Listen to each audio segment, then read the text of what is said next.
All right. Hello, everybody.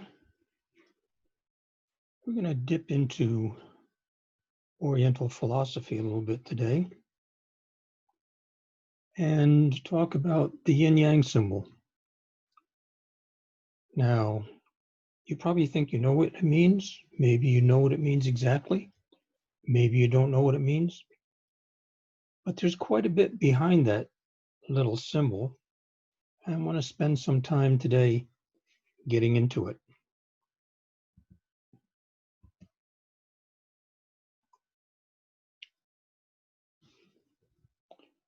Now, this is a symbol that you see a lot of all kinds of places. Jewelry, tattoos, shirts, even cakes, bedspreads. It's a very popular symbol and a lot of people use it. So probably it's important that people know what it means. You could hang it on your wall. Very impressive. You could even make a mosaic in your garden. You can even make a yin yang park in Minecraft. It's kind of neat. Probably took somebody a long time to do that, and they did a good job at it. And a lot of artists incorporate the yin yang concept into their art. Now here you can see, you may have to look at it a little bit, but you can see that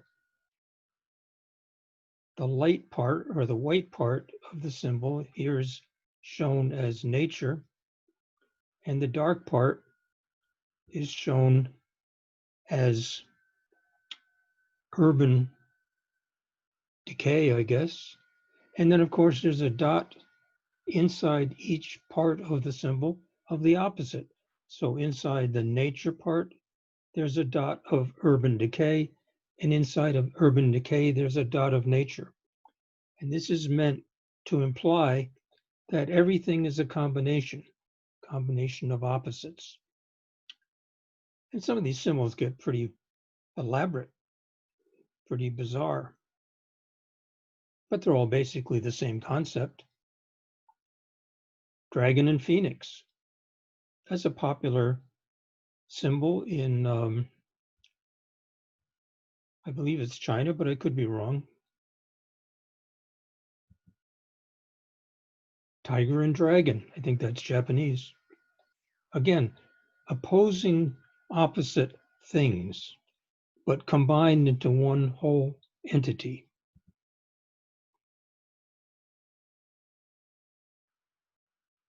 And it may be hard to find where the dot of the opposite is in this, but it's in there somewhere.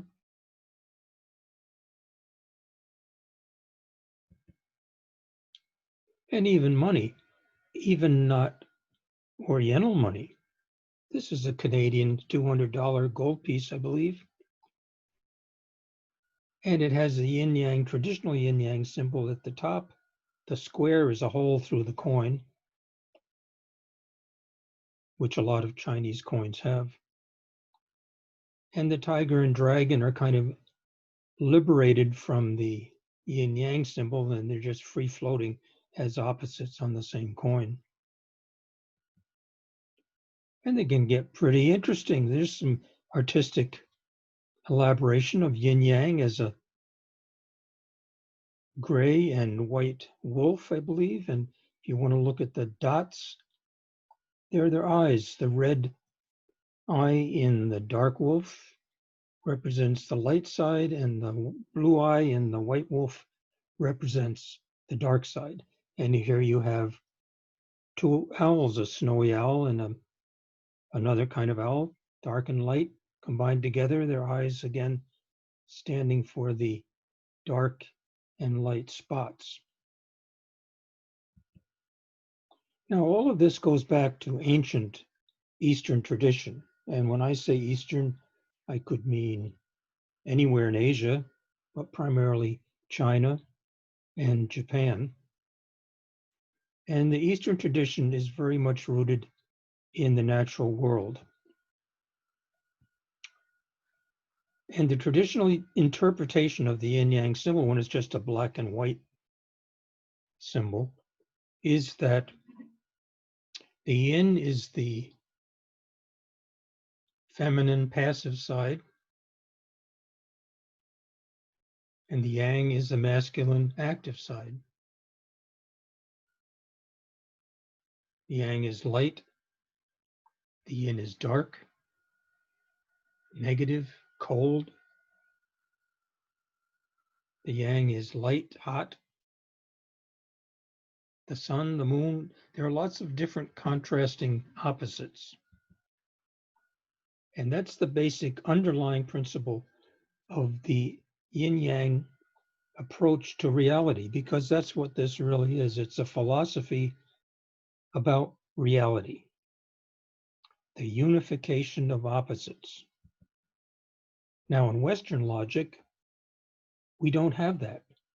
In Western logic, if A equals B or A equals C, but A can't equal both B and C in our logic. So summer and winter, these would be the opposites. And you would say, well, summer is summer and winter is winter. There's no such thing as summer, winter. But the Yin Yang symbol says, yes, there is such a thing as summer and winter combined. It's not an either or.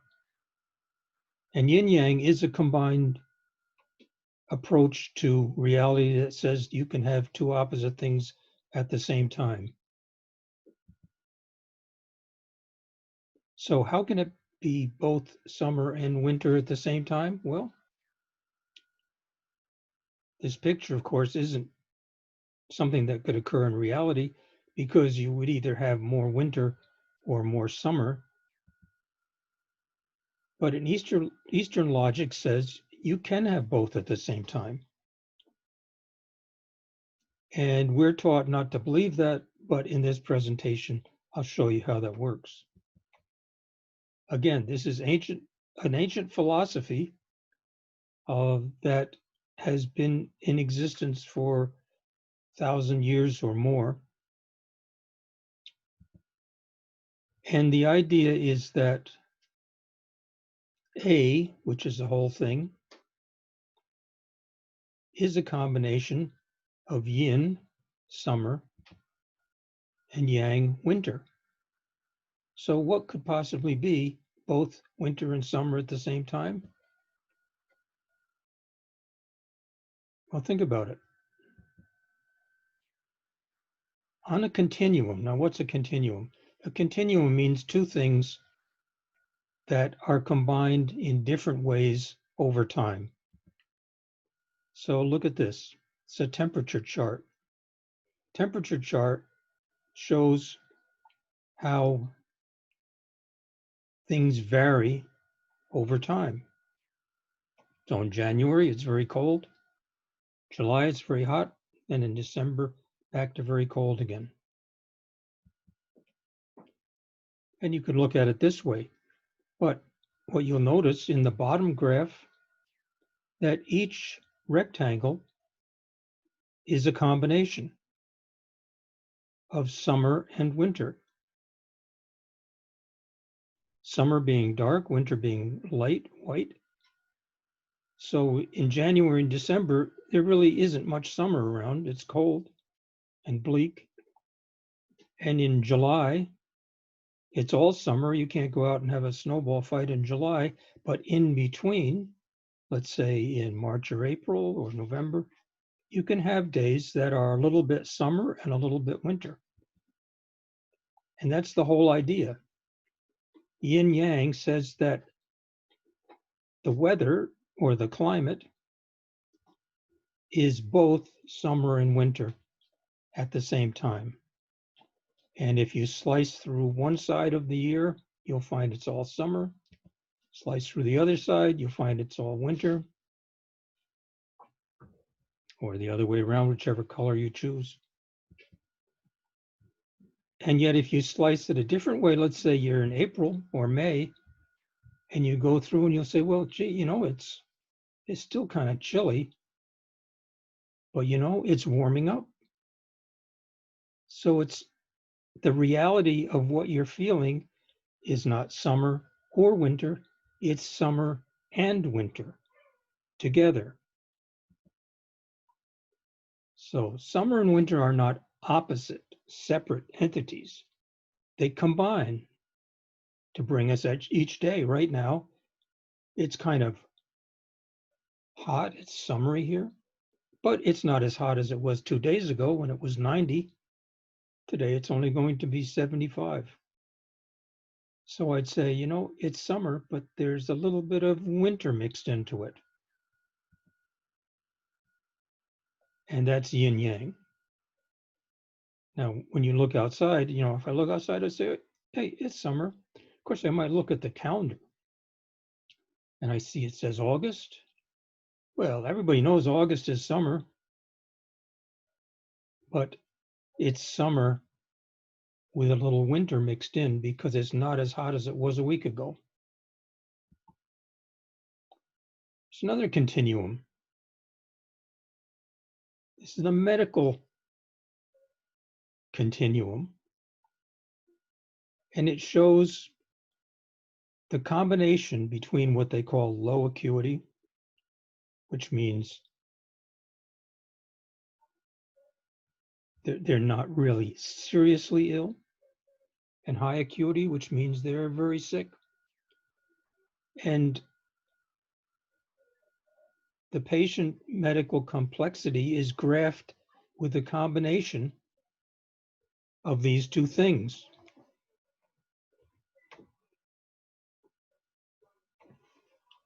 So you could say a person isn't well or sick, they're well and sick in different combinations at the same time. So someone in the middle is kind of half and half, you know. He's not running marathons, but he's on his 2 feet. And someone at the other end probably is okay at home. And someone at the C end needs to be in the hospital.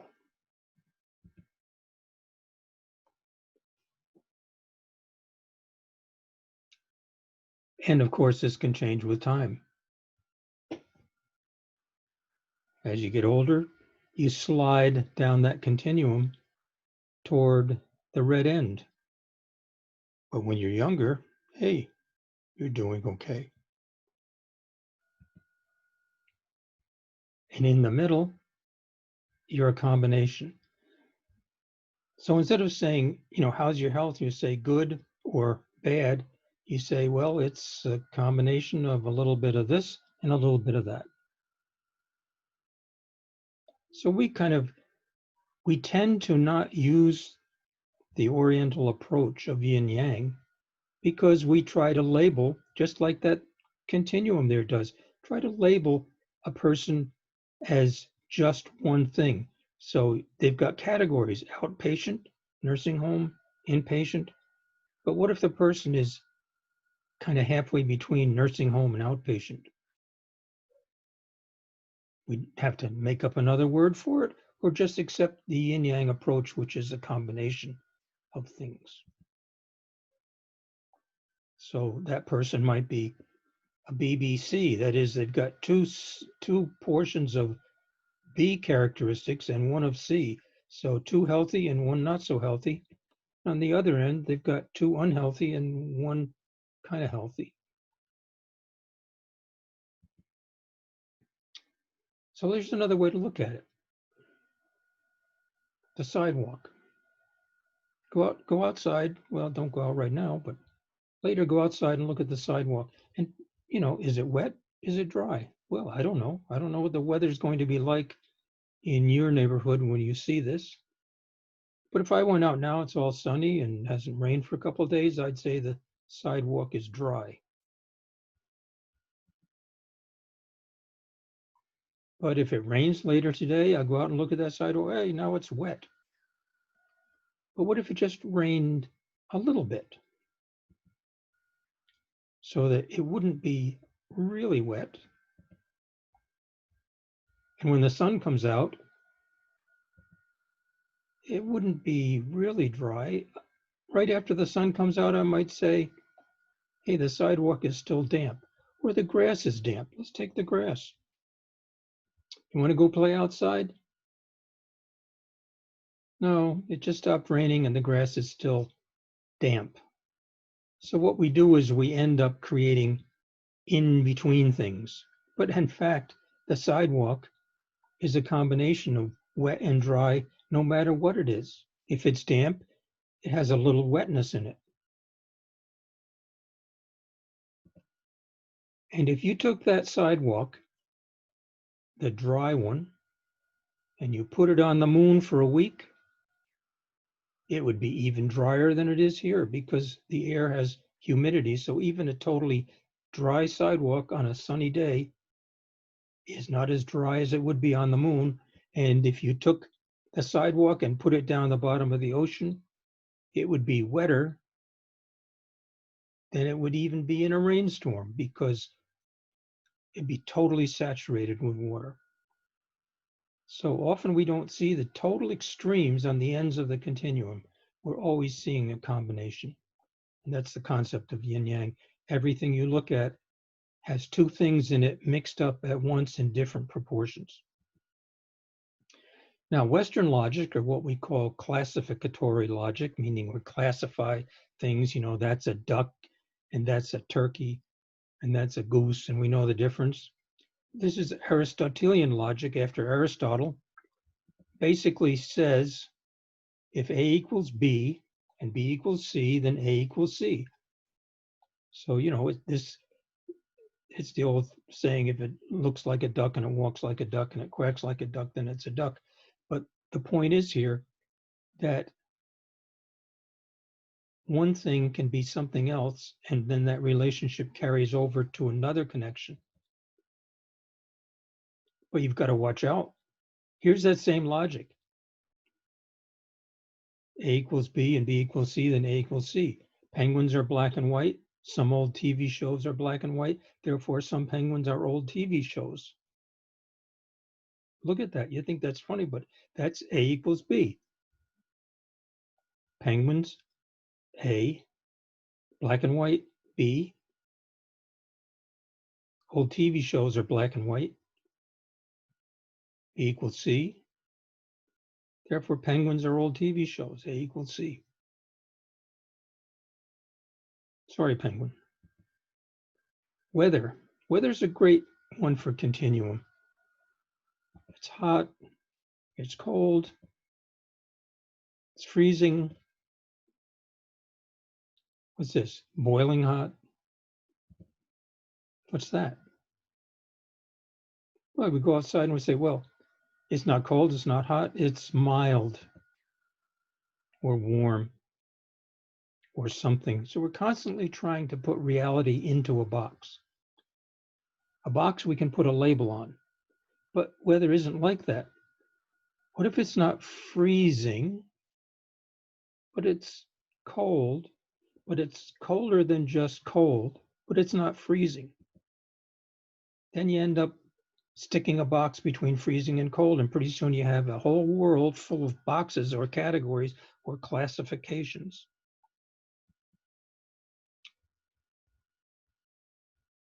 And here's a thermometer. What is that? Those are boxes. Why do they put those lines on there for each temperature? Because they're trying to say that's a box, and then there's littler, tinier boxes between 0 and 10 degrees. But there's even tinier boxes between each of those tiny boxes. So you got to watch out. Whereas yin yang would say, hey, temperature is just a continuum. And every single temperature you hit is a combination of hot and cold. It's hard to talk that way, though. Could you even talk that way if you had to use a language where you had combinations?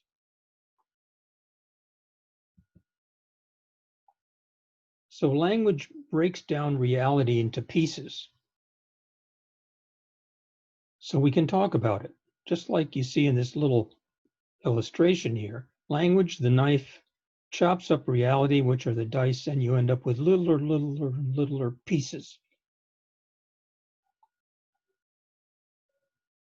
But yin yang combines this.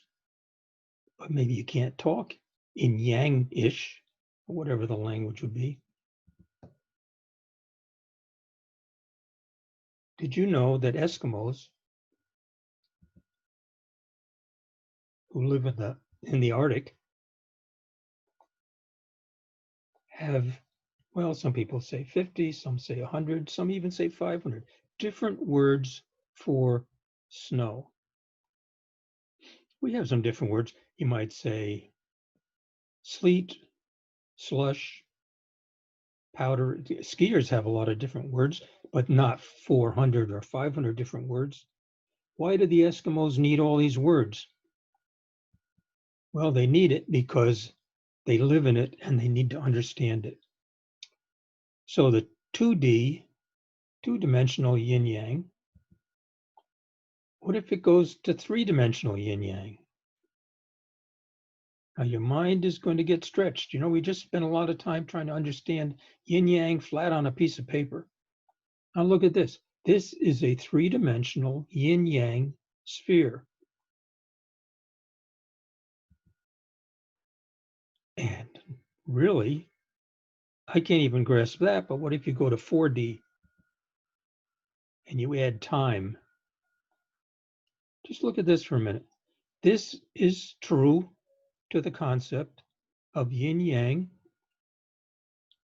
in 3D, but over time. If you draw a line through that, what you get is going to be different every second, and yet it will still be reality. So when you add time, you're really stretching the old brain to comprehend how it works. So again, any entity or reality is a combination of opposites. That's the simple kind of two-dimensional explanation. Thunder and lightning, cold and warmth, good and evil. You know, the opposites don't have to be physical things. They can be attitudes. Right now we're in a political campaign and everybody's yelling at everybody else and they're calling each other bad names. And so you might think, well, yeah, but one of the candidates, I think they're good. So their yin yang leans toward the good part. And the other one, I think they're all bad. But if you turn around and go talk to someone on the other political party, they'd say the opposite. And people, personalities. You know, take a minute to look at these. Here they're saying the female personality on the left, on the right, cooperative, caring, you know, all the usual things they say about female personalities. And on the left, you have the male personality, you know, football player, logical, technology, bigger is better, you know, all that stuff. So yin yang can be seen as a way personalities develop and interact.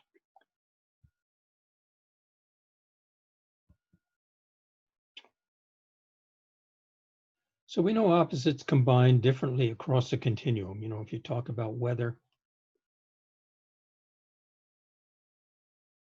winter on the left, summer on the right, but we add time to that, then what happens? If you add time to a continuum, you get something called becoming. Now, what does that mean? It's really simple, but we don't think about it because we don't think in these terms. Becoming is as you move through a continuum, it changes. So, you know, winter, as it moves through the year towards summer, gradually becomes summer. So you could say March is becoming summer and August is becoming winter, and they're moving across the continuum with time. And you do this. You know, I don't know where you are in this continuum of age from born to, let's just say, fishing, because we don't want to talk about what happens at the end. But you're becoming, if you're in 6th grade, you may not feel like it, but you're becoming an executive or whatever you're going to be when you're 35 years old. And if you're just graduating from high school, hey, cool. You're actually becoming that old guy down on the end. And again, without being too graphic, as soon as you're born, you're becoming you know what. So every year you're a little less newborn and a little more old guy. And so you're becoming, it's like a motion of yin yang. The kid on the left has a lot of youth and not much old age. And the guy fishing has a lot of old age and not much youth left. But they're all combinations. And again, I could just come right out and say it, that every day you're alive, you're dying a little bit more, but I won't say that. But think of a plant. If you plant a seed in the garden, and probably this time of year it's up in a nice plant, then slowly it'll start to get old, maybe it'll wilt, eventually it'll die and dry out and go back to the earth. So everything is becoming, everything is in motion.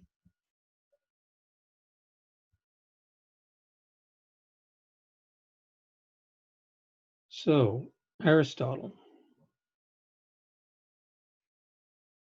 the child and the adult, those are the boxes, right? You see somebody, they say, oh, what was it? Is this a child? They say, yeah, it's in 6th grade. Or they say, oh no, she's an adult because she's 30. But what's this 17-year-old? Not really a child anymore, but not really an adult. Yin Yang. So we make up another box. Crazy teenager. Stick the teenager in that box. But then how many boxes are you going to make up? It's easier just to think of this as becoming. The person is becoming, they're leaving behind what they were, and they're heading toward what they're going to be.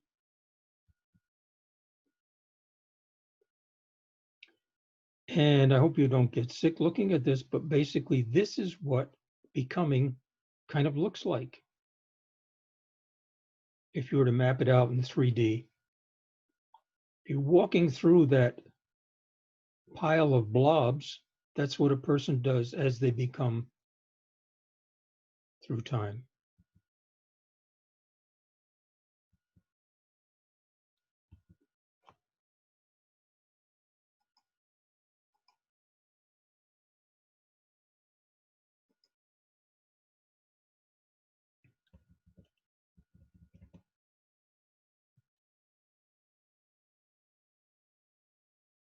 And so reality, if you really look at it, is like this mess. How would you talk about that? The fact is that you can't very well talk about it, except in like a computer simulation. But the important thing is to understand that what operates in this reality is closer to the yin yang concept of Oriental philosophy than it is to the classification concepts of the West, where everything has to have a name stuck on it and stuck in a box. I hope that makes it clear, although this may not look very clear to you. Thanks for spending some time.